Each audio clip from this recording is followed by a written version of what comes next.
मैं अब आपका ध्यान खींचना चाहता हूं किसान कानून की तरफ। जब सरकार बड़े ज़ोर शोर से 3 किसान कानून लेके आई, तब प्रधानमंत्री ने कहा, आपने कहा, आपके मंत्रिमंडल के तमाम साथियों ने कहा कि ये एक बहुत बड़ा आर्थिक सुधार है, भारत के कृषि क्षेत्र को भविष्य की तरफ ये लेके जाएगा। अब आपने उस पर एक तरीके से यू टर्न किया, पीएम ने माफ़ी मांगी, कानून हम लोगों ने वापस लिए, सरकार ने। ये कितना बड़ा झटका है? आर्थिक सुधार का जो कार्यक्रम था, भारत में कृषि को भविष्य में ले जाने की आपकी जो सोच थी, इन तीनों कानूनों का वापस लिया जाना आर्थिक सुधार के लिए कितना बड़ा झटका है? ये तीनों कानून ले आने से पहले विस्तार से चर्चा गोष्ठी हुई। हर सेक्टर, हर सेगमेंट जो इसके स्टेक होल्डर माना जाता था, उन सब से कंसल्टेशन हुआ। ये नहीं है कि अचानक ये कानून ले आए।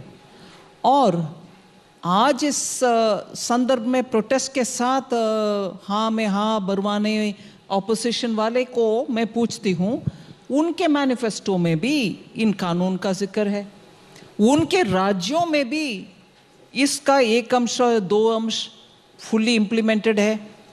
मैं ज़रूर याद दिलाना चाहती हूँ कि बजट के बाद जब मैं ऑपोजिशन का विमर्श के बाद मैं रिप्लाई कर रही थी, उस समय भी पूछे उनसे, क्यों पंजाब में ये कानून नहीं है कि कॉन्ट्रैक्ट फार्मिंग में फार्मर्स जा सकते वगैरह। उस समय मैं हाईलाइट भी की कि पंजाब की कानून में अगर किसान उससे पीछे हट जाता है कॉन्ट्रैक्ट से, उनको जेल तक भेजने का उनका व्यवस्था था। इसीलिए इन तीनों कानून के विषय में हर पार्टी फेवर में पिछले 10-15 साल, माननीय शरद पवार जी इसका फेवर में चिट्ठी लिखी नहीं है। आज मैं प्रधानमंत्री जी का बड़प्पन का विषय बोल रही हूं।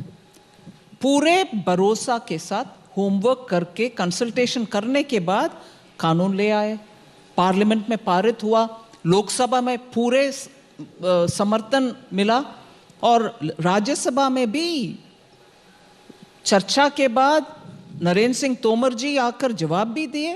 फिर पूरे सबको मालूम है 10 तारीख क्या हुआ, 11 तारीख क्या हुआ इस बार और उससे 1 साल पहले।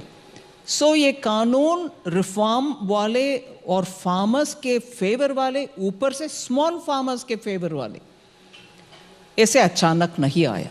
रिफॉर्म्स में कमिटमेंट के साथ आया, पारित भी हुआ।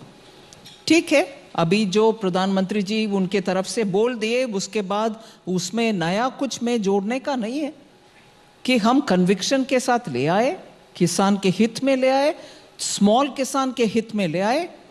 हम किसी को कन्विंस कर नहीं पाए, इसीलिए वापस भी ले रहे। इसीलिए हमारे कमिटमेंट टू रिफॉर्म में कोई कुछ डाउट करने का आवश्यकता नहीं है। इतना तो मैं जरूर बोल सकती हूँ।